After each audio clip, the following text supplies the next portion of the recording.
I almost didn't post this because I know nobody cares about the grip, but what I'm about to share with you is one of the most important things that influences your swing, and it's in this hand right here. And it's something that you never learned when you first started gripping the golf club.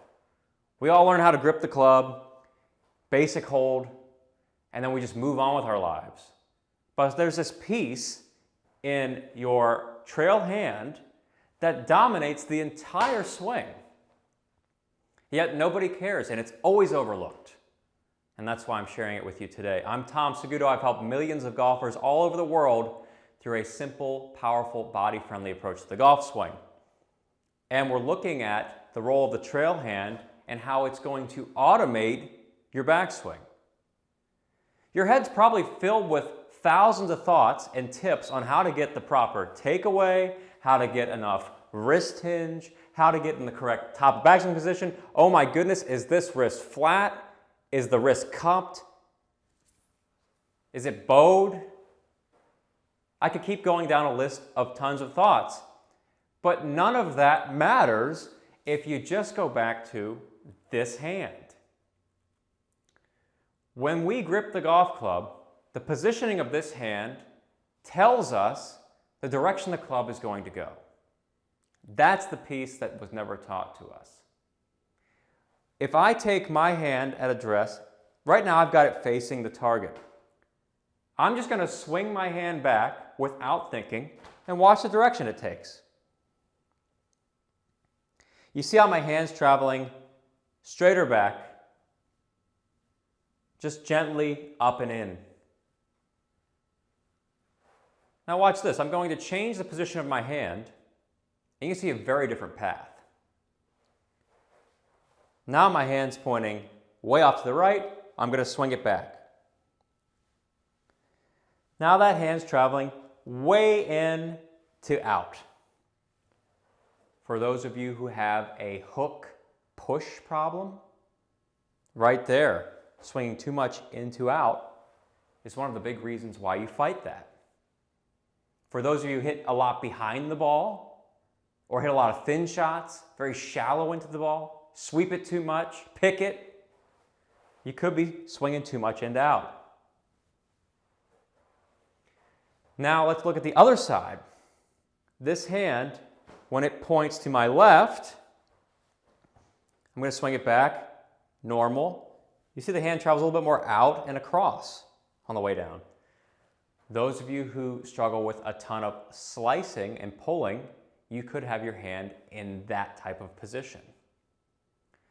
So when I grip the golf club, the first thing I'm thinking about is this hand. I don't care where you put this hand on the club. The left hand, we're not even thinking about that right now because there's too much focus on that, but not enough focus on this. When I grip the club, I've got my hand set in this position facing the target. So I get my hand on top, but also facing the target because I'm saying to this club, hey, I want you to take the correct path back, and I don't want to think about it. So when I get set, hand facing the target, now I'm just going to swing back slowly here. Look at that. The hands and the club are automatically going up the proper path. No more thinking about the takeaway. Now for those of you who are in a position where you've got the hand facing away from you and you're struggling with slicing over the top or you're struggling with hooking, you got this really low and inside takeaway, take a first look at this hand. If the hand is too under, and I grip the club, and this usually happens with those of you who love a strong grip. You got your hand like this. I see this a ton on the driving range. This hand is so far under, and the angle of this hand is way out, away from me. So my first move, no matter what I do, is that club's low and in. That grip might feel comfortable to you because you like having a super strong grip, yet it's killing your swing. It's ruining the chance of you having a consistent swing. And on the other side, this is really rare, But if someone was to take their hand and go too much over, well, for one, that actually brings my elbow out away from me. So that can get me swinging too far across the ball. But that's the direct effect of that. The club travels too far out and up, and this arm will start disconnecting from my body. All in the grip. All in this hand. I didn't touch a single lick of anything in my backswing. All I did was turn my shoulders, and I just changed the positioning of this hand. So you think about somebody who's struggling with takeaway, and you've been here for such a long time. And then all of a sudden, you put your hand in this position where now it's facing the target. You take the club back, and all of a sudden it's out here. No longer over here. Look at that. You can see my grip. There we are with the hand under. Here we are with the hand in that correct position, facing the target. So when you're gripping the golf club, begin from a position standing up straight. Just hold your trail hand, your right arm out in front of you, get it tucked in, and have that hand pointing at the target, not under. Now you take your normal lead hand, left hand grip, and just make sure you set that thing facing the target from this view. Some of you are going to say, Tom, well, this feels really weird, uncomfortable. And that's because you've been so much under for so long. So I definitely understand where you're coming from with that. I used to be someone in that same position, and my takeaway early on always looked like this low roll, suck to the inside. For years, I fought that stupid takeaway problem, and it was in my grip. Nonsense, right? Spend your whole life trying to fix takeaway, and it was your grip the whole time.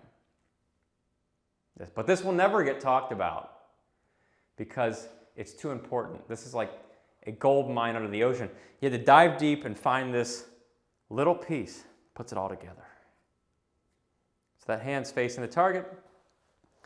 When I stand over the ball, my first gut instinct now is that this hand is applying force down, and that club can bounce off the ground with you hear that thud, but you also feel a really compressed strike can form from that. It's a hammering down, powerful hitting action through the ball versus having the hand under and not serving you. When his hand gets too far under, well, your impact position is fried. It's just a windshield wiper. You don't hit the ball from this position. You're always hitting the ball from this position. You're not going to find any pros doing this. You only find 30 handicappers doing that and struggling forever with that. So let's continue on through the backswing now. Because I told you that it's all going to come to fruition just by getting the hand in this position. So the hand facing the target. As I swing back, the hand will still be facing in that same position. Think target word, even though this will be top of backswing, it's still in this horizontal pointing position. When I tilt down towards the ground, things change just a little bit. It's just the angle of the hand changes. So now I'm tilted down, boop, it just looks like this. So when I swing the club back, there we are. That club face angles down slightly, and it's matching the angle of my hand. So you can think about this hand is your club face too. So that ends up putting path and club face together, the two things you need to know how to control to be good at golf. If you want to play at a high level of golf, you must master path and club face. And that is a life's work for golfers. That is something that we're always perfecting. Whether you're a beginner, intermediate, elite level, pro, you're getting better at controlling those elements. So why think about controlling them when this hand presets all that? You want the correct swing path. You want the correct club face angle. Get the hand in this position and swing your shoulders back, keeping the hand in that position. There we are. When I return back to impact, I'm in the same position where I started. straight. It's going straight. As I continue back, I got my hand, look at that, still in the same position as it was at address.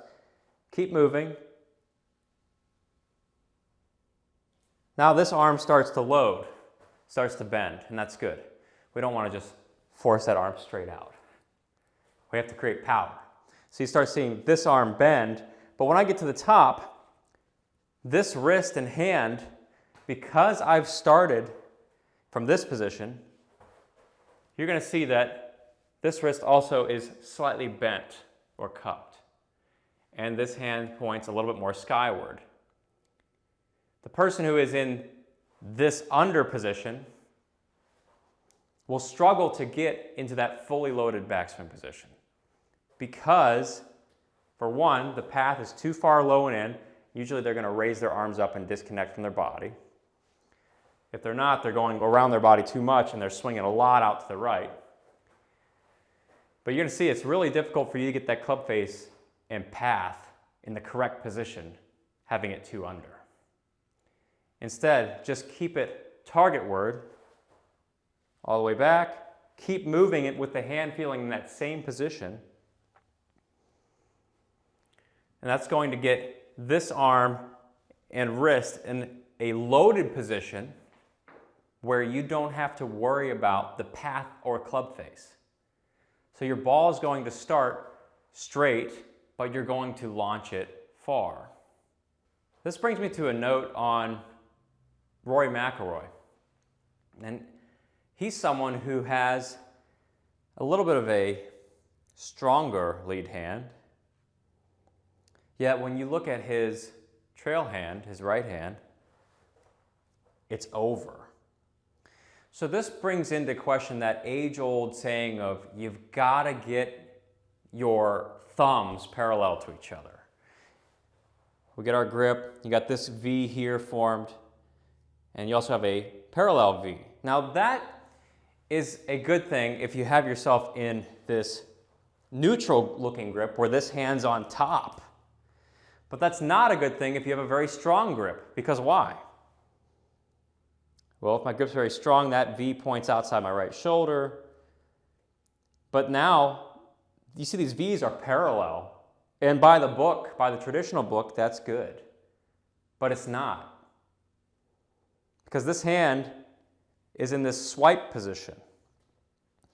It's also going to cause you to automatically go low and behind you.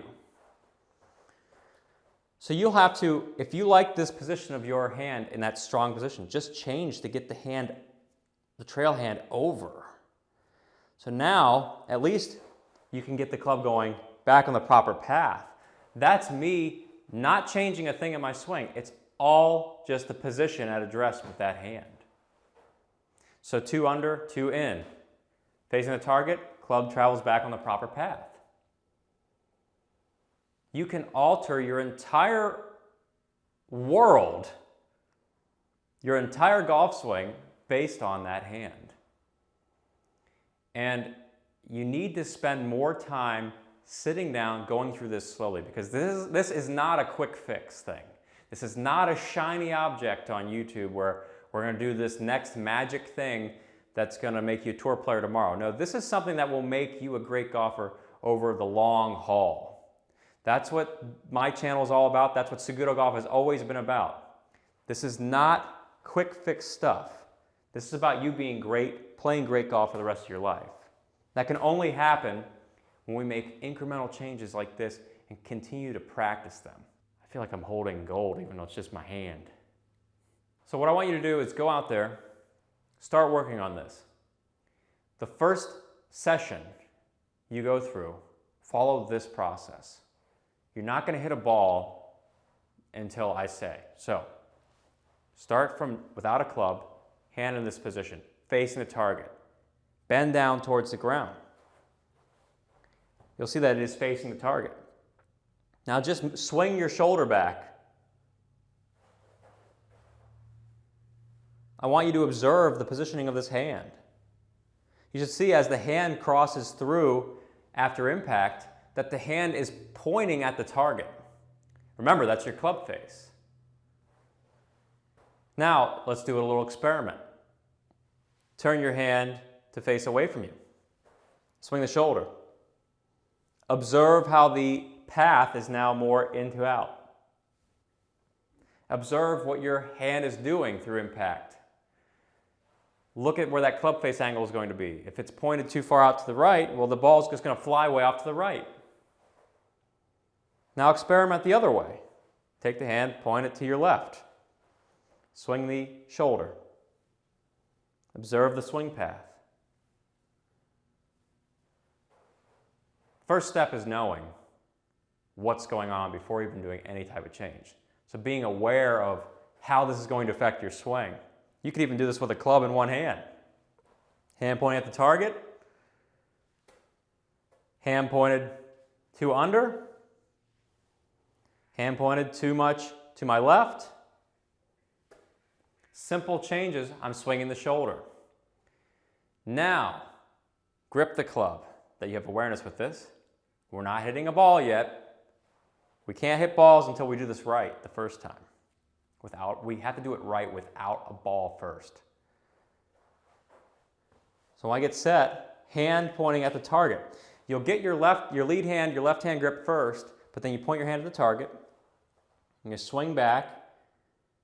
You're going to observe.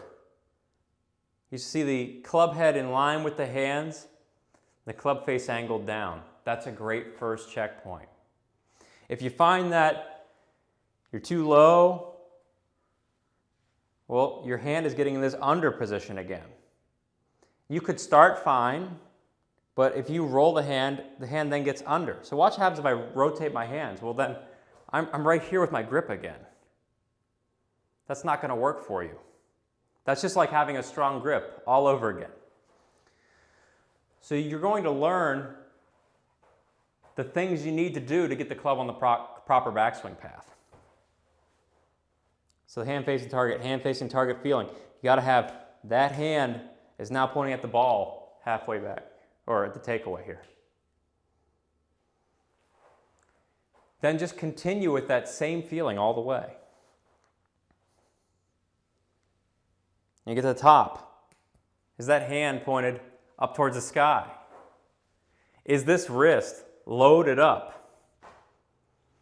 Those are natural byproducts of having the starting position here versus here or here. By the time you've reached the top of your backswing, I'm looking at my club face now. I can see that it's square. It's not pointing at the sky, and it's not pointing way down at the ground. That's that leading edge right there, way down at the ground. That's too open. It's somewhere in between. It's close to matching the angle of your wrist, and I don't want that to be an absolute because there are many different grip styles. So if you're a stronger grip person, you're here. If you're a weak grip person, you're a little bit more here, and somewhere in between is flat. So that's a video for another day. We talk about lead hand positioning. This is really about you mastering your backswing without thinking for the rest of your life. All right, so if you want to learn a great process of how to swing the club using this system, check out my free mini course at go.saguto.golf. It's going to show you a great intro into the things you need to do to strike the ball well, and even talk about some things with driver and some great drills to get you mashing the ball. This grip, though, is going to change a lot of things. And so what I want you doing is reporting back in the comments below. Let me know how this went for you. I genuinely want to know your experience, and I'm hoping that we see a lot more straight shots out there, a lot more crispy shots, and a ton less mishits, so you can go out there and play the best golf of your life. Thanks for tuning in today, and I look forward to seeing you in a future video.